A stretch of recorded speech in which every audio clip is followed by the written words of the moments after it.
وَإِذْ قُلْنَا لِلْمَلَائِكَةِ اسْجُدُوا لِآدَمَ فَسَجَدُوا إِلَّا إِبْلِيسَ أَبَى وَاسْتَكْبَرَ وَكَانَ مِنَ الْكَافِرِينَ۔ اور جب ہم نے فرشتوں سے فرمایا کہ آدم کو سجدہ کرو تو سب نے سجدہ کیا سوائے ابلیس کے، اس نے انکار اور تکبر کیا اور وہ کافروں میں سے ہو گیا۔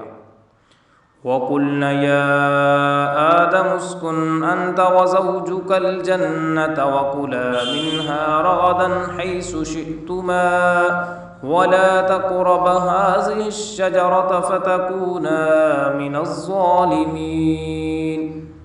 اور ہم نے حکم دیا، اے آدم تم اور تمہاری بیوی اس جنت میں رہائش رکھو اور تم دونوں اس میں سے جو چاہو جہاں سے چاہو کھاؤ، مگر اس درخت کے قریب نہ جانا ورنہ حد سے بڑھنے والوں میں شامل ہو جاؤ گے۔